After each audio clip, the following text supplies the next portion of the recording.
Good morning, Scott here, known as Cantaloupe to some online, and I'm bringing a subject to you that's interesting to me. It might be of interest to you or someone you know, and that is the subject of insanity. It means a couple of things. The word does commonly. There's the legal definition of insanity, which has a pretty clear definition, and it is to mean that somebody is unfit to stand trial. Usually that's what it means for various reasons. And it has another common meaning separate from that, where people kind of use the word loosely to describe somebody who is perhaps unstable or undependable, mentally undependable, so to speak. And my observation about this is that in regards to both of these meanings, there's an opportunity. And I'm going to hopefully highlight that in this video. Like in my videos, I highlight opportunities for people to better understand something, to grow, or be more healthy and happy and successful in life. So insanity, it's generally not a compliment, is it? It's a kind of a dig. Usually when you hear it nowadays, it's not so much invoked in courtrooms. As far as I know, I've had some experience in courtrooms, and I suppose it still could be, but it doesn't seem to be as often as it probably was in the 20th century. But insanity is it's been explored a lot in the area of shamanism and psychedelic use and other spiritual, and in especially by psychiatrists in the 60s. Timothy Leary was pretty famously involved with shamanism and psychedelic use, and arguably was quite insane near the end anyway. But my point is that there's however you regard the word, however you define it, there's two ways to look at it. You can look at it as anybody who is capable of insanity is insane, or rather somebody who is impaired because of it. So to be more clear, as far as what I mean when I use the word, typically I mean that somebody might be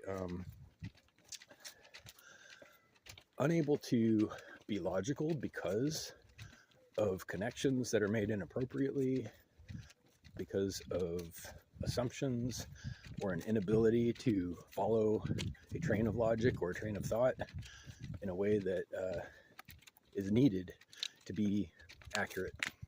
Accuracy is kind of the measuring stick for me.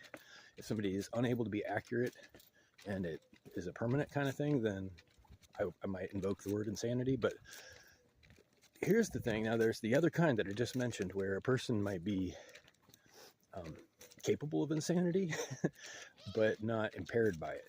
This is the opportunity. This is kind of the big takeaway from this video, where it actually becomes almost a skill in certain circumstances, where if you need to create an impression, so to speak, or make unconventional leaps from ideas to other ideas, it's arguable that some of these activities require a level of insanity. But if a person, for the sake of argument, is able to recover at will, well, is that still insanity? I mean, it depends on what you mean, but it becomes perhaps a tool in your box. And if you can invoke it at will and uninvoke it at will, it might not mean what you think it means, that's all.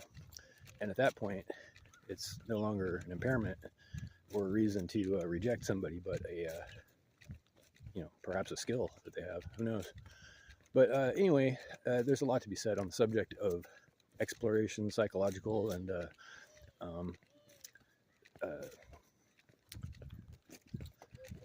psychedelic use, and the lessons of the past. And there are plenty of lessons. And it's funny, as an aside, to wrap up the video, most of the valuable information you can possibly learn about psychedelics and shamanism and insanity is from movies and books. We don't learn about this stuff officially. It's considered illegal in many places to use that kind of stuff recreationally or for any reason. However, it doesn't change the fact that there's something to be gained, potentially.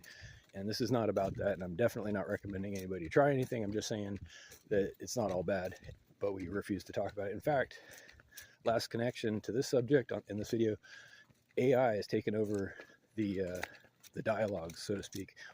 Rather, it's masquerading as dialogue, but it's a monologue. It's another opportunity, but you will not find a lot of answers forthcoming about the positive benefits of anything hazardous.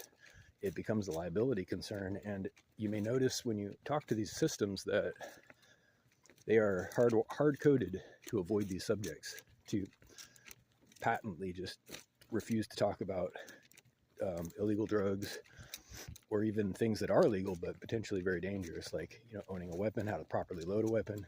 It's kind of scary that these systems are taking over our information sources, which means that all of this knowledge is just going to fall apart. It's going to eventually disappear, especially when people learn to rely on these systems for research into the same movies that we have been relying on, that I have been relying on for information, to learn about history and people and things that aren't conventional or common. So anyway, I hope everybody has a great day. Reach out with questions or comments to whitehotrobot@gmail.com. Thank you.